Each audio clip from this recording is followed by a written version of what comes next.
happened on the seventh day after my husband's funeral. We gathered for what should have been a quiet family dinner, a moment to honor his memory. Instead, it became the night I was told I no longer had a home. The dining table looked the same as it had for decades. Polished oak, the same ivory plates we had received as a wedding gift 32 years ago, the silverware still faintly scratched from countless holiday meals. Yet that evening, the air was different. Sharp, heavy, almost hostile. My son, Wade, sat stiffly in his chair. His wife, Romy, took the seat where my husband, Noel, used to rest. I sat across from them, where I could see both faces clearly. I noticed the chair beside me, empty now, Noel's chair. For a moment, I almost reached across, as though I could place my hand on his arm the way I used to whenever conversations turned tense. But my fingers only touched the polished wood, cold and unyielding. The food I had prepared remained untouched. Mashed potatoes, roasted chicken, green beans, dishes Noel had always loved. I had cooked out of habit, not hunger. My appetite had disappeared the day I watched them lower his casket into the ground. I expected quiet remembrance. Instead, I received a sentence sharper than any knife on that table. Romy put down her fork, her voice slicing through the silence. Now that Noel is gone, it's time to face reality. This house is not yours anymore. Pack your bags and leave.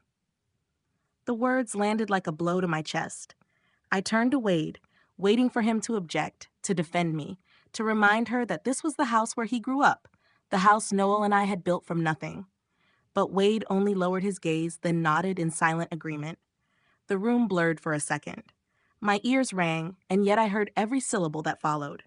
"You've been living here because of Dad," Romy continued, her tone calm, deliberate. "Without him, there's no reason for you to stay. The house is Wade's now. You were just a guest." I forced myself to breathe. The scent of roasted chicken, usually comforting, now turned bitter in my throat. I folded my hands in my lap to keep them from trembling. I wanted to remind them of the nights I spent awake sewing Wade's Halloween costumes when money was tight. Of the evenings Noel and I worked side by side, repainting these walls after long shifts. Of the mortgage payments I signed, the bills I paid, the sacrifices made, so Wade would never feel the weight of an unpaid tuition or an empty fridge. But I said nothing. Silence, I realized, carried more weight than begging. Wade finally looked at me. His voice was quiet, almost apologetic, yet final. "Mom, Romy's right. This house is too much for you. It makes sense for us to take over. You'll be better off somewhere smaller. Maybe a senior community." A senior community. The phrase echoed in my mind, stripped of warmth, as though my life, my memories, could be packed into a suitcase and traded for bingo nights and cafeteria meals. I pressed my lips together until I tasted blood. My mind drifted back to Noel's last evening in this house. He had fallen asleep in his chair, his reading glasses slipping down his nose, the book still open in his hand. I had kissed his forehead gently, whispering goodnight. That was only 9 days ago. Now his absence was being used as the excuse to erase me. The rest of dinner passed in silence. They ate. I couldn't swallow a bite. Every clink of fork against porcelain sounded like a verdict. When the plates were cleared, I stood slowly, gripping the edge of the table for balance. My legs felt weak, but my voice, when I finally spoke, was steady. "I understand." That was all. 3 words. I gave them nothing more, not my anger, not my tears. Just those 3 words. I climbed the stairs to the bedroom Noel and I had shared for over 3 decades. Each step felt heavier than the last. The room still smelled faintly of his cologne. His reading glasses remained on the nightstand, untouched, waiting for hands that would never pick them up again. I sat on the edge of the bed and stared at the mirror across the room. The woman who stared back looked older than her 71 years. Her shoulders slumped, her eyes dulled by grief, yet beneath that reflection, something harder stirred. 2 weeks, Romy had said. 2 weeks to pack 32 years of marriage into boxes. 2 weeks to abandon the place where Noel and I had laughed, argued, loved, and grown old together. The injustice burned, but beneath it, something colder began to settle. A resolve I hadn't expected. I thought of Noel's careful habits with money. He had handled the paperwork, the accounts, but he always told me, "Pay attention, Myrtle. Details matter." He had shown me where he kept the files, the account numbers, the deeds. He had insisted I know, just in case. And now, just in case, had arrived. That night, as the house fell silent, I did not cry into my pillow. I opened the drawer of Noel's desk and pulled out the folder he had left for me. Bank statements, insurance policies, the deed to the house, his signature in black ink beside mine. Proof that I was not a guest here. Downstairs, I could hear faint murmurs, Wade and Romy's voices through the vents, discussing paint colors, renovations, plans for when the old woman moves out. I closed the folder gently, placed it back in the drawer, and whispered into the empty room. Not yet, because this story was not ending at that dinner table. The world may have looked at me as a grieving widow, frail and powerless. My son and his wife may have believed I would surrender quietly, but Noel had taught me better. And as I sat there in the dark, I realized something crucial. Their cruelty had taken away the illusion of family I had been clinging to, but it had also given me something far more dangerous than grief.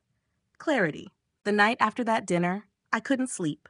I lay awake, staring at the ceiling, listening to the old house breathe. Every creak of the wooden beams, every whisper of wind against the windows, carried echoes of the life I had built here. My mind refused to rest, dragging me backward through the years, forcing me to remember not the cruelty of that night, but the long, quiet history that had led to it. Wade had not always looked at me with avoidance in his eyes. Once, he was the boy who crawled into my lap after nightmares, who clung to me at the school gates, who begged me to wait by the bleachers during every Little League game. I gave him everything I had. When Noel and I struggled in the early years, when our paychecks barely covered bills, I took on extra sewing work at night just to afford his cleats, his camp fees, the birthday parties he wanted. Every sacrifice I made, I told myself, was for his future. But as time moved forward, so did the distance between us. I first noticed it when Wade met Romy. She was polite at the beginning, smiling at me with a sweetness that felt slightly rehearsed, like a line from a play. I ignored the stiffness in her tone, telling myself I was overthinking. But little by little, the walls began to form. Family dinners changed. Where Wade once called me to ask about my roast chicken recipe, he now called to say they were busy, maybe next week.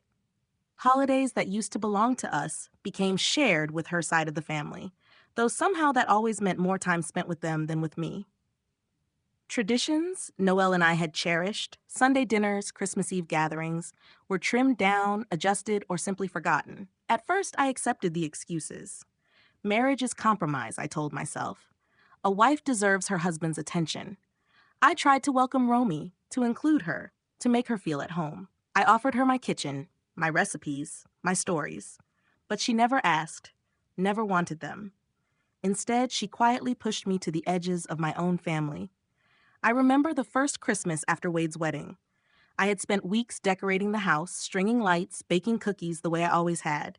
But when the day came, they arrived late, stayed for an hour, and left for another dinner at her parents' home. That night, as I sat alone beside the tree, Noel tried to reassure me. "They're busy," he said. "Newlyweds, new traditions."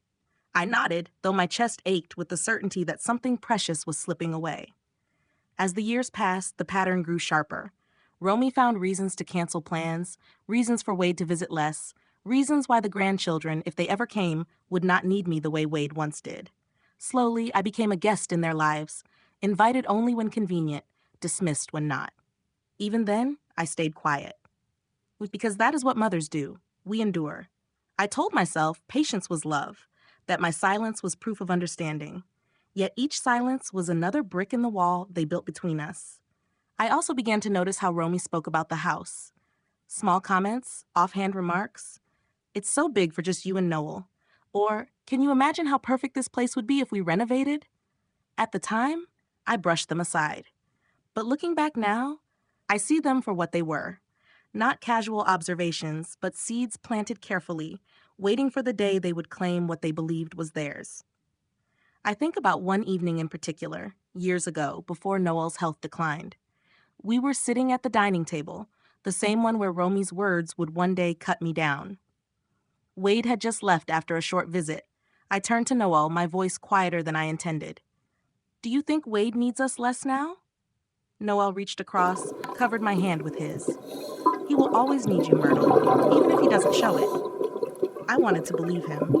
I clung to those words, held them like a shield each time Romy shut me out of another family moment, each time Wade forgot a call, each time the distance grew wider. But belief can only stretch so far before it frays. As Noel's health began to falter, I carried the weight alone. Hospital visits, medications, sleepless nights listening to him breathe unevenly beside me.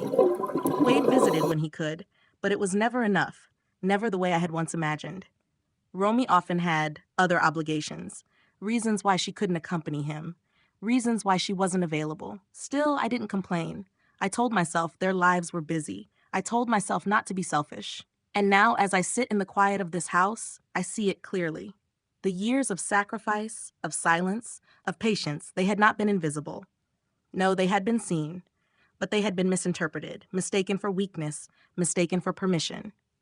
Wade and Romy believed my endurance meant surrender. They believed my quiet meant consent. And so when Noel was gone, they felt free to erase me with a single sentence, as if decades of devotion could be swept aside like crumbs from a table.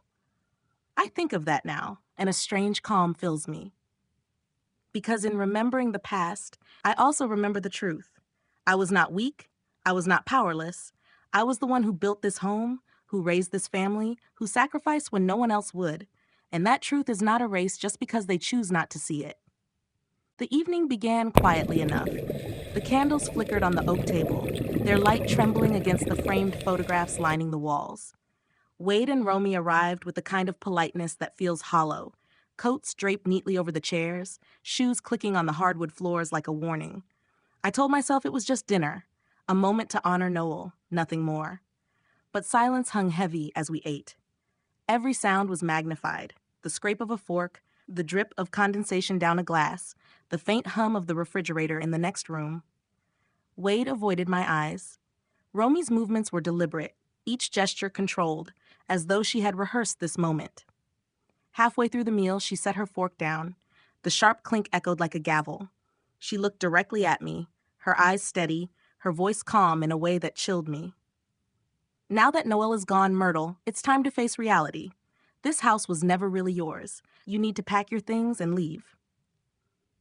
For a second, I thought I had misheard. My hands froze above the table. I turned to Wade, searching for denial, for some trace of the boy who once clung to me when thunderstorms shook the windows. But Wade only nodded, his lips pressed into a thin line. The world tilted. My chest tightened, though I forced myself to keep my expression still.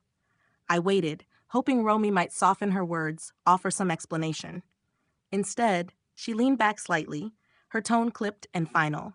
It's too much for you, this place. Too big, too expensive. Wade and I have been talking, and it makes sense for us to take over. You'd be better in a senior community.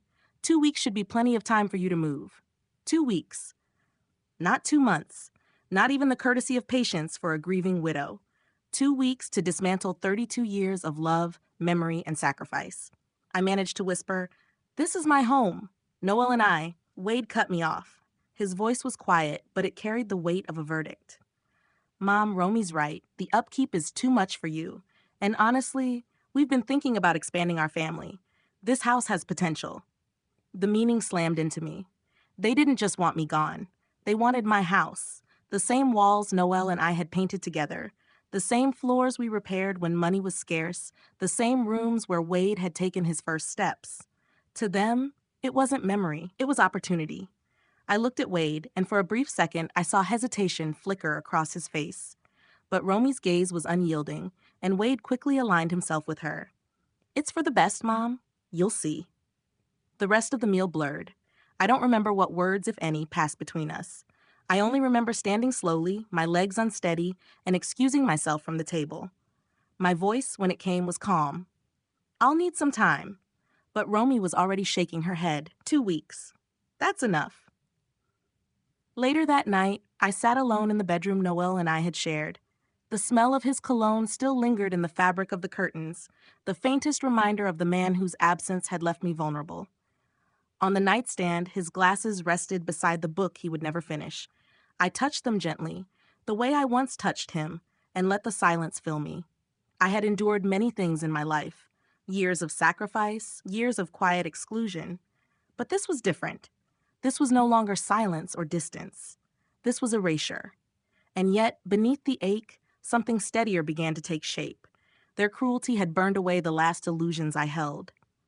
Wade and Romy thought they were pushing me aside, but what they had truly done was awaken the part of me Noel had always trusted, the part that noticed details, that held onto documents, that understood the weight of a signature.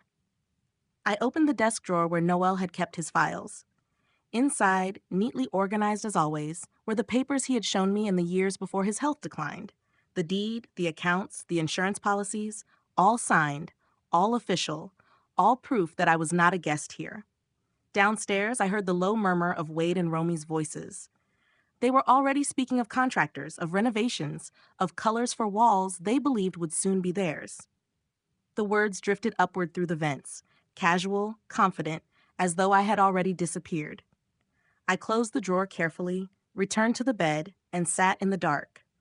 My reflection in the mirror across the room no longer looked fragile.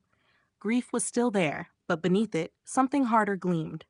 Romy had told me the house was never mine. Wade had nodded. They thought I would leave quietly, defeated, invisible.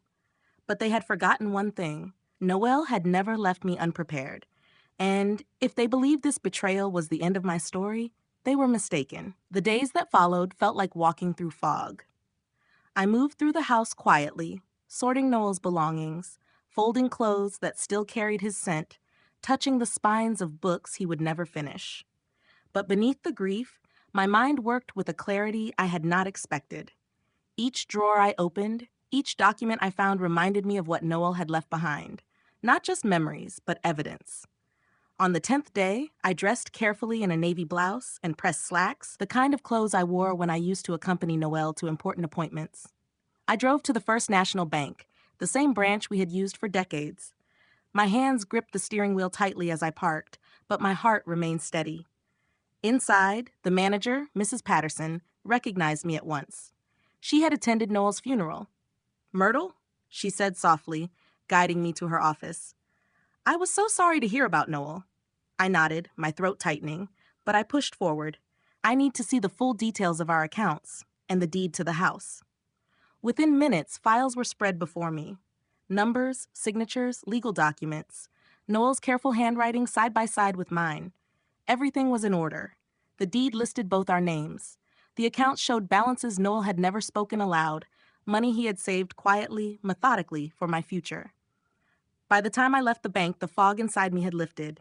Romy's words at the dinner table, "This house was never really yours," echoed in my mind, but now they no longer cut.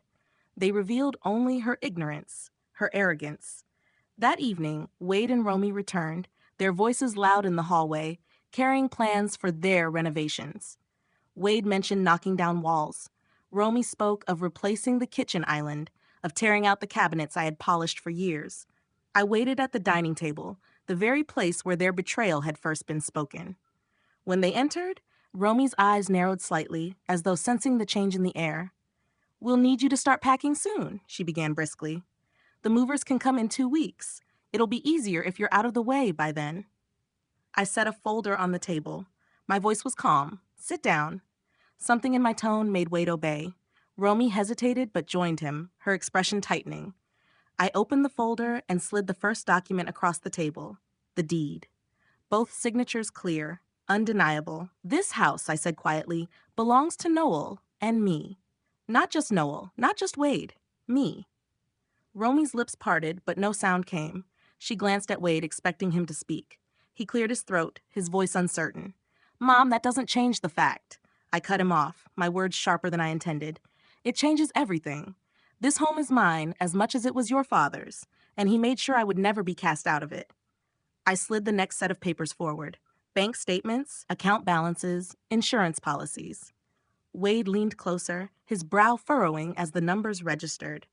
His eyes widened slightly, and for the first time in years, he looked at me not as a burden, but as someone holding power. Romy's face hardened. "You're manipulating this, Myrtle. Money doesn't change the fact that you're too old to manage a house like this. We're thinking of your well-being." I leaned back in my chair, studying her. "Your concern rings hollow when it is followed by contractors measuring walls before your husband's father is even cold in the ground." The silence that followed was heavy. Wade shifted uncomfortably, his gaze flicking between me and Romy. She opened her mouth to respond, but I raised a hand, stopping her. I don't need your permission to stay in my home, I said, and I don't need your concern disguised as greed. You've made it clear what I mean to you, but I will not be erased. For the first time, Romy had no reply. Her jaw tightened, her knuckles white where she gripped the edge of the table.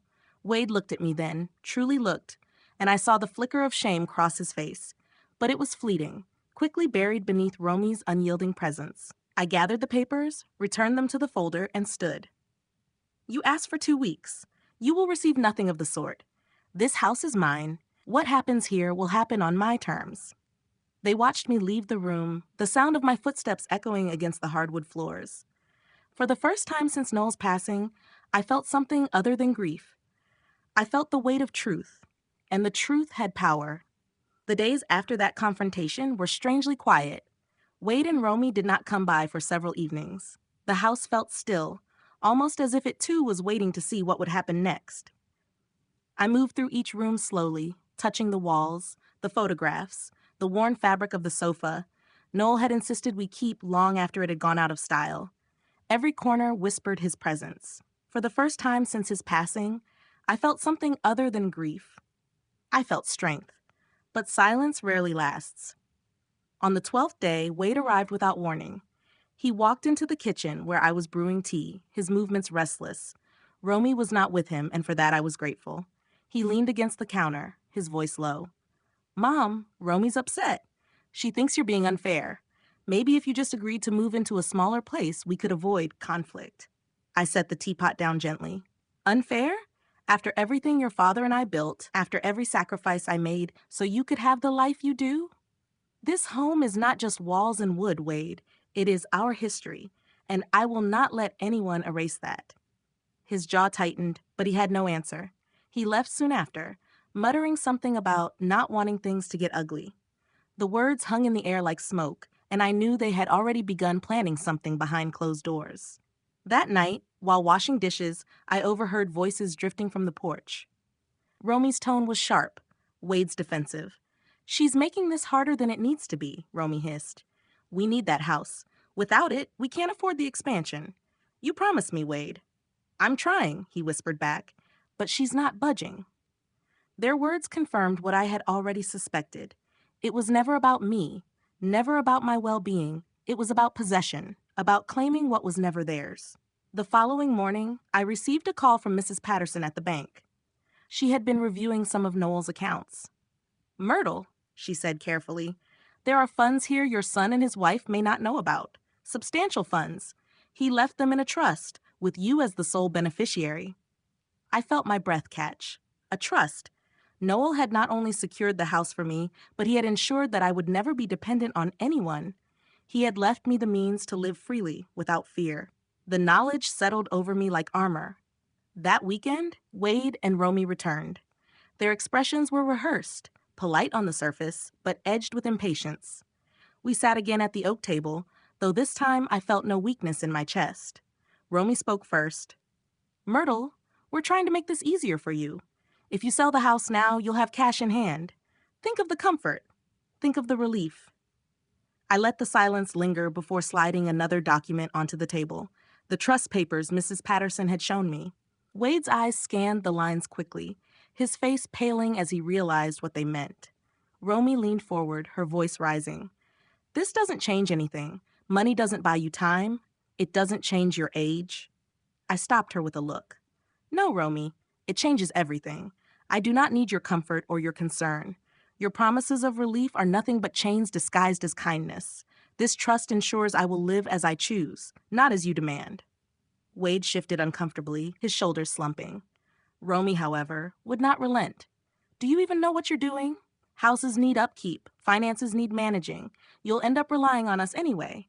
I gathered the papers calmly, placed them back into the folder, and stood. My voice was steady, but each word cut like ice. You mistake silence for weakness, Romy, but I see you clearly now. You do not care for me. You care only for what I can give you, and that is why you will never have it. The room fell into silence. Wade stared at the table, his face a mask of shame and exhaustion. Romy's jaw clenched, her hands curled into fists. For the first time, the power shifted. They were no longer in control. That night, I sat alone by the window, watching the lights of the neighborhood flicker in the distance. Noel had always told me that truth would reveal itself in time. He was right. Wade and Romy's hunger had exposed them. Their urgency, their greed, their calculated cruelty, it was now plain for anyone to see. And though they still lived under the illusion that I was powerless, I knew better. Their downfall had already begun, not with shouts or arguments, but with silence, with documents, with the simple fact that they had underestimated me. The house remained quiet, steady, mine. And in that stillness, I found a calm that no betrayal could take away. The final act of this story came quietly, without the shouting Romy seemed to crave or the arguments Wade could barely sustain. It happened the following Sunday, at the second family dinner since Noel's passing. The table was set again, though this time the weight in the air was not grief, but something sharper, truth, unspoken yet undeniable. Wade and Romy arrived late, carrying the false brightness of people who believed they could still persuade me with charm. Romy placed a bottle of wine on the counter, as if it were a peace offering. Wade kissed my cheek quickly, his eyes avoiding mine. I could feel the tension pulsing beneath their practiced smiles. We ate in near silence.